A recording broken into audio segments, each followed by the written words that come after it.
नमस्कार मित्रों, ABP news की इस बेहद खास पेशकश में आप सबका तहे दिल से स्वागत है।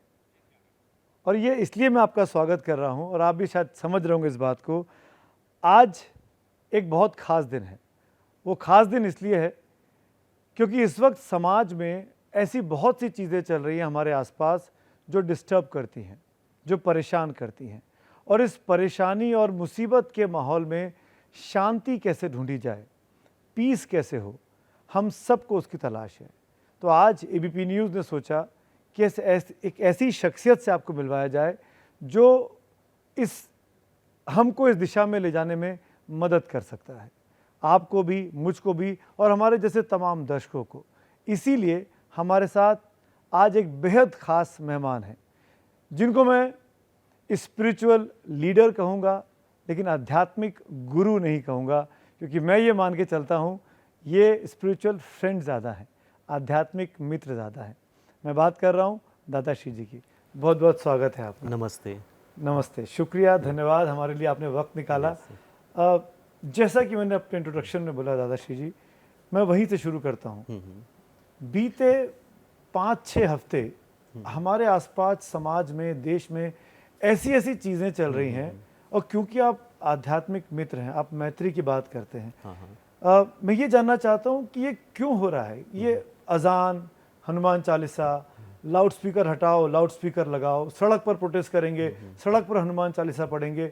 मैं किसी धर्म की मुखालफत नहीं कर रहा हूँ, पर ये अपने आप को इम्पोज करने की जो बात हो रही है, ये क्यों हो रही है और इसका इलाज क्या है? जी, सबसे पहले तो धन्यवाद कि आपने मुझे आध्यात्मिक मित्र कहा। क्योंकि मैं चाहता हूँ कि आपके साथ एक मित्र के रूप में रहूँ और जब भी ज़रूरत हो तो आपका मार्गदर्शन करूँ। और आज फ़िलहाल जो भी आप देख रहे हैं ना, 5 हफ्तों से या 6 हफ्तों से या कुछ महीनों से भी जो भी चल रहा है, तो शायद ऐसा लगता है कि लोगों को ये पसंद है, इसलिए ऐसा हो रहा है।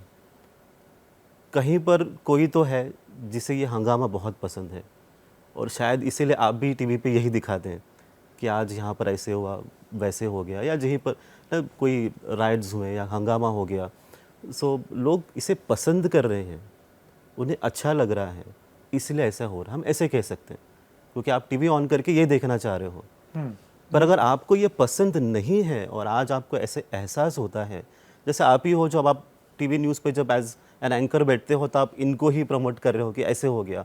आज मेरे साथ बैठ के आप ये कह रहे हो कि अब इसका इलाज क्या है जी, कैसे आगे हम बढ़ें। जी। तो ये सोच जब बदल जाती है, आपका तो प्रोफेशन ही है, बट जब लोग बाहर बैठे हैं, जब वो इसे देखते हैं कि आज हंगामा हो रहा है और अभी बस हो गया, त्रस्त हो गए, अभी इससे बाहर निकलना है, जब लोग इसे चुनेंगे कि मुझे यहाँ से निकलना है और शांति की ओर निकलना है, उसकी ओर बढ़ना है, तब इलाज शुरू हो जाएगा। जब तक आपने 2 बातें की दादाश्री जी। मैं एक एक बात पे एक एक बारी बारी से आगे बढ़ता हूँ। शायद लोगों को ये पसंद है, इसलिए हंगामा हो रहा है। ये बात मैं 100% मानता हूँ। मैं पिछले अपने अनुभव से बोल रहा हूँ, 25 सालों से पत्रकारिता में हूँ। मैं ये देखता आया हूँ कि जब भी नेताओं को या कार्यकर्ताओं को, पार्टी के कार्यकर्ताओं को कुछ बात कहनी होती थी, तो वो मौन व्रत करते थे, वो शांति मार्च निकालते थे।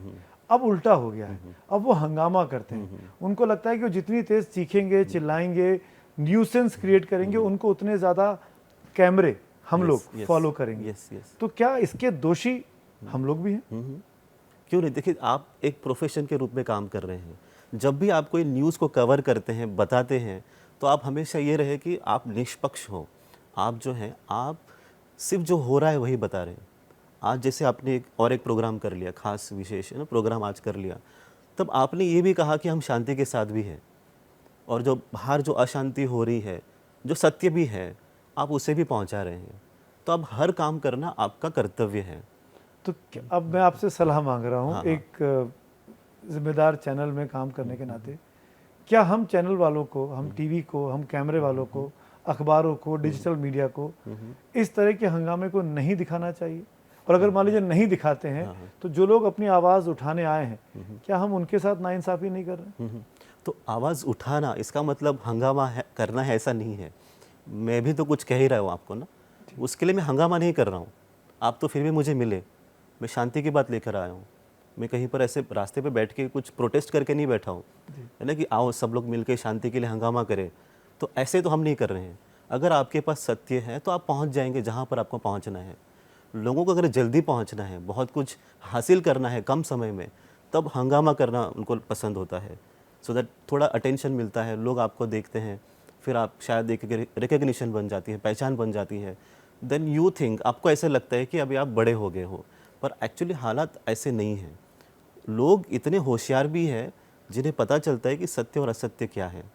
जो घर बैठे हैं वो मूर्ख नहीं है, उन्हें समझता है कि हंगामा है, और पसंद भी इसलिए कर रहे हैं कुछ तो अलग हो रहा है, कहीं पर हलचल हो रही है, कहीं पर कुछ अच्छा निकालने के लिए कोशिश की जा रही है। तो हंगामा से, जो भी हंगामा हो रहा है उससे उनको शांति की अपेक्षा है। आज जब मैं आपसे बात कर रहा हूँ दादाश्री जी, तो मुझे बार बार इस बात का एहसास हो रहा है कि मैं आपसे क्यों बात कर रहा हूँ। हाँ हाँ। और शायद उसकी बहुत बड़ी वजह यह है कि मुझे ऐसा लगने लगा है कि ये जो अशांति है चारों ओर, और खासकर ये जो सामाजिक ताने बाने को तोड़ने की कोशिश हो रही है, हाँ, हाँ। मैं किसी का एक का नाम नहीं ले रहा हूँ, दोनों तरफ से, जी जी। इसको बरकरार रखना, बना के रखना हमारा कर्तव्य है, हमारा दायित्व है, हमारा फर्ज है, और हमको करना चाहिए। मुझे लगा कि हम टूटने की कगार पे आ गए हैं। हाँ, हाँ। मुझे इस बात का खौफ हो रहा है बीते कुछ दिनों से कि ऐसा तो नहीं कि हम वापस 90s के दौर में जा रहे हैं, जहाँ पे दो समुदाय के लोग आमने सामने खड़े हो जाएंगे, और मेरा ये फर्ज बनता है कि इसमें वो चीज़ ना आए। तो मैं उसके लिए, या हम सबको उसके लिए क्या करना चाहिए? जी ज़रूर, बहुत अच्छा है। देखिए, अगर आज हम कुछ नहीं करें, हम मतलब जो शांति प्रिय लोग हैं उनकी बात करते हैं, अगर आप आज कुछ नहीं करेंगे तो ज़रूर ये 1990s का जैसे आपने उदाहरण दिया, हम धीरे धीरे वहाँ पर जाएंगे, अपने आप ही हो जाएगा। बिकॉज़ आप सिर्फ देख रहे हो, आप शांति प्रिय हो तो आप सिर्फ देख रहे हैं, पर आज आपको अपना वॉइस या आपकी जो राय है उससे सिर्फ रजिस्टर करना है। प्रोटेस्ट नहीं कह रहा हूँ मैं, सिर्फ आपको बताना है कि मेरा मत क्या है, मैं शांति के साथ हूँ कि अशांति के साथ हूँ, इतना आपको सिर्फ कहना है। जहाँ पर से भी ये हो रहा है या जो भी ये कर रहे हैं, उनको ये लगता है कि लोगों को अशांति पसंद है इसलिए वो कर रहे हैं, आप ऐसा समझिए। जब उन्हें ऐसा लगता है कि सभी को शांति पसंद है, तो वही लोग एग्जैक्टली अलग काम करेंगे। तो जो लोगों को पसंद है उसी तरह से सरकार भी काम करती है। तो लोग अपने अंदर बदलाव लाएंगे तो सरकार भी बदल जाएगी, वो भी अच्छे से काम करेगी। तो हम पर निर्भरित है, हम आज डिसाइड करेंगे कि हमें करना क्या है। आप चाहते क्या हो, आप नेम फेम वेल्थ पावर क्या चाहते हो। जैसे स्वार्थ आ गया, लालच आ गई, तो वैसे आप करप्ट हो गए, तो आप तकलीफ़ें देने वाले, आप शांति देने वाले नहीं हो। आप अगर धर्म को पकड़ रहे हो, धर्म को पकड़ना है, सनातन है या इस्लाम है, क्रिश्चियनिटी है, कोई भी धर्म, वो एक रेड रोज़ जैसा है, गुलाब के फूल जैसा है, आपने हाथ में पकड़ के रखा है, प्रोटेक्ट करना है आपको। और प्रोटेक्ट करने के लिए आप क्या कर रहे हो, सबसे बचा रहे हो इस फूल को, कोई हमारे धर्म पर आक्रमण न करे। और आप सबसे भाग भाग के इसे बचाते बचाते आगे भाग रहे हो, और थोड़ी देर के बाद जब सब खत्म हो जाता है, आप हाथ खोलते हो, तो आपके हाथों की वजह से वो जो फूल है वो ख़त्म हो गया है, वो मुरझा गया, उसके पेटल्स जितने भी पंखुड़ियाँ सब निकल गई हैं, कुछ बचा नहीं है। तो आप किसको प्रोटेक्ट करने वाले हैं? ऐसा ना हो कि आप खुद ही अपने धर्म को ख़त्म कर देंगे। आप अगर उस टॉपिक को लेके इस तरह से कर रहे हैं कि हमारा धर्म खतरे में है, सभी को लगता है, ऐसा नहीं कि एक विशेष धर्म के लिए, जैसा आपने कहा, सभी को ऐसा लग रहा है। विक्टिम, जैसे कि हमारे ऊपर अत्याचार हुआ है तो हमें लड़ना है। सत्य जो है ना, सत्य कभी घबराता नहीं है। सनातन धर्म की बात करें, वो सदियों से है, वो कैसे ख़त्म होगा? वो आपके बचाने से वो बचने वाला नहीं है, वो खुद ही खुद का रक्षण कर सकता है। अगर मैं प्रैक्टिकली पूछूं, एक आम हिंदुस्तानी होने के नाते, कैसे शांति आनी चाहिए? क्या मुझे सुबह वॉक पे जाना चाहिए? क्या मुझे योग करना चाहिए? क्या मुझे, अगर मैं किसी धर्म का फॉलोअर हूँ, किसी भगवान का फॉलोअर हूँ, उसके आगे हाथ जोड़ के आरती गानी चाहिए? कैसे हो सकता है? आपको रास्ता बता सकते हैं? शांति कहाँ मिलेगी? यस। अब देखिए, शांति का पता तो है नहीं कहीं पर कि अगर एड्रेस देता या गोली भी होती है। जैसे मैं मेडिकल डॉक्टर हूँ कि आपको प्रिस्क्रिप्शन लिख के देता मैं आपको कि ये मेडिसिन है लव के लिए, प्रेम के लिए, शांति के लिए, देना 3 बार ले लो आप। तो ये एग्जाम्पल हम दे सकते हैं, बट अब शांति आंखें खोल के दिखती नहीं है कहीं पर। तो अगर आंखें खोल के नहीं दिख रही है तो सबसे वाइज थॉट तो यही है, होशियारी का विचार, कि आप आंखें बंद कर लें और फिर ढूंढें कि शांति मेरे भीतर है तो नहीं है। क्योंकि अशांति बाहर इसलिए है क्योंकि आप अशांत हो, है ना। आप अगर रोएंगे तो आप किसी और को भी रुलाएंगे, आप अगर खुश हैं तो किसी और को खुश करेंगे। आपके फैमिली में भी जितने मेंबर्स हैं, परिवार हैं, जिस दिन आप त्रस्त हो, तो अपने आप ही घर में हलचल शुरू हो जाती है, बिल्कुल ठीक। अपने आप ही, क्योंकि मैं परेशान हूँ आज। और जिस दिन आप बहुत खुश हो, जैसे आज इंटरव्यू हो जाएगा, घर जाएंगे, आप खुशी से जाएंगे, तो घर वाले सब खुश रहेंगे, अपने आप शांति का अनुभव होगा। तो जैसे आप अपनी फैमिली के लिए सोचते हैं, वैसे अपने पूरे देश के लिए सोचें, विश्व के लिए सोचें कि मैं मेरे भीतर के अंदर शांति को ढूंढूं। एक आध इशू और छूना चाहूँगा इसके पहले कि मुझे हमको ये कार्यक्रम समाप्त करना पड़े। वो ये कि आज के दौर के जो पॉलिटिशियंस हैं, जो हमारे देश को चला रहे हैं, जिनके पास जिम्मेदारी है अक्रॉस ऑल पॉलिटिकल पार्टीज, उनके लिए क्या सलाह है आपके पास? मैं चाहता हूँ उनको ज़रूर सलाह दें, क्योंकि उनके मिलियंस फॉलोअर्स हैं, सोशल मीडिया पे उनके पास बड़े बड़े आईटी सेल्स हैं, और वो समाज की एक इमेज बनाने में वो उस तरह की विचार बहुत इंपॉर्टेंट रोल प्ले करते हैं। तो इस यंग उम्र में इस सब कुछ सीखने के बाद देश के बड़े बड़े नेताओं के लिए कोई राय है आपके पास? है तो क्या? ज़रूर। अब देखिए, आप बार बार यंग उम्र आप मेंशन करते हो ना, यंग उम्र में तो आध्यात्मिक अवस्था का आपके एज से कुछ रिलेशन नहीं है जी। या आप कभी भी 10 साल की एज में, 15 साल की एज में या 50 के बाद भी अनुभव कर सकते हैं। और ख़ास तौर पे अगर आप ना पॉलिटिकल जितने भी लोग हैं हमारे, जो राजनीतिज्ञ हैं या राजनीति में हैं, नेतागण हैं, तो मैं मिलता ही रहता हूँ, उनसे बात करते रहते हैं और व्यक्तिगत तौर पे उनके सलाह हम देते भी हैं, बताते भी हैं क्या सही है क्या नहीं है, पर ये व्यक्तिगत तौर पे हो जाता है। उन सब की एक पार्टी है और पार्टी की विचारधारा होती है। मैं आपको बस एक अंडरस्टैंडिंग देता हूँ।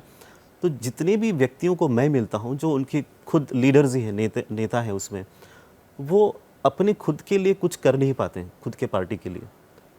पार्टी की जो विचारधारा है उसी के अनुसार वो आगे चढ़ते हैं। मैंने दोनों पक्ष को देखा है, विरोधी पक्ष को देखा है, सत्ता पक्ष, दोनों को देखा है। और अच्छे लोग हैं, गुणी लोग हैं।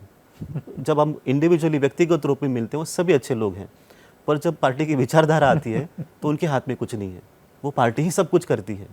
तो यहाँ पर मैं यही कहूँगा कि दिशा जो है, जो पार्टी चलाते हैं, जो निर्णय लेते हैं, उनको ये कहना होता है कि आप दिशा पकड़िए सही, क्योंकि आज आपको कुछ मिल भी जाए थोड़े दिन के लिए, कुछ सालों के लिए, पर अगर आपको लंबे समय तक रहना है तो पेशेंस की ज़रूरत है, धैर्य की ज़रूरत है। जैसे कार है और कार को गियर्स नहीं है, आप सिर्फ गाड़ी भगा रहे हो तो आप ज़रूर जाके कहीं पर ठोक देंगे, एक्सीडेंट तो होना गारंटीड ही है। पेशेंस मतलब वो गियर है, कहीं पर आपको 1 में, 2 में, 3 में आपको चलानी है गाड़ी, थोड़ा रुकना भी है, समझना भी है। सभी अपने लोग हैं।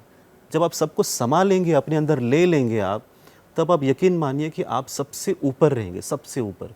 ये किसी को समझ में नहीं आ रहा है। भाषा बाहर पब्लिकली हम सब साथ हैं, पर कभी कभी जब ग्राउंड लेवल पर जाते हैं तो हम सब अलग अलग हैं। इस भेद को मिटाना बहुत ज़रूरी है। और हम ये कहते हैं कि हम सब मित्र हैं, हम सब एक ही परिवार के हैं।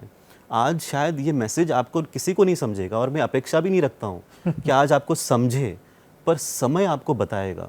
जैसे पैंडेमिक हुआ ना, कोरोना वायरस हुआ, या वॉर सिचुएशन चल रही है अब रशिया यूक्रेन, तो ये आप आज देखते जाएंगे ना, ये अगर आप आज कुछ नहीं करेंगे, सुमित जी, आप नहीं करते हो या जो सुनने वाले नहीं करते हैं, तो ये जो प्रकृति है, नेचर जो है ना, खुद करेगा। राइट।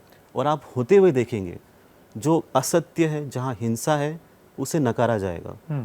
जहाँ पर सत्य है, शांति है, प्रेम है, भाईचारा है, उसे अपनाया जाएगा। ये नेचर खुद करेगा और आप देखेंगे होते हुए।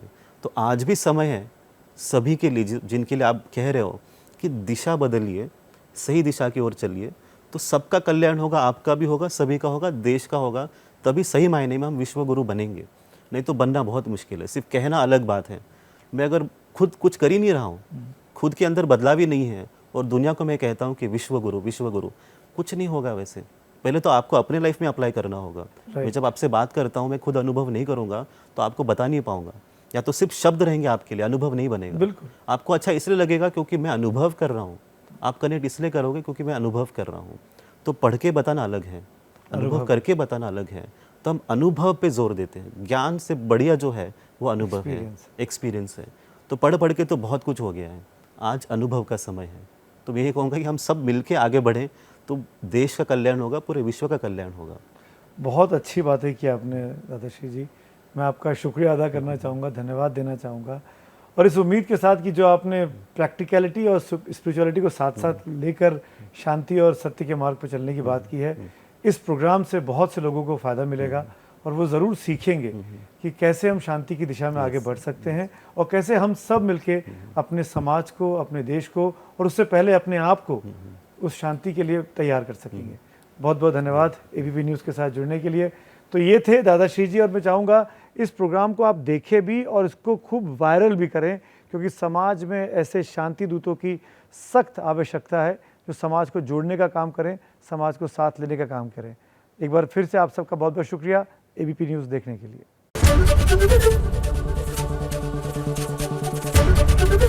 एबीपी न्यूज आपको रखे आगे।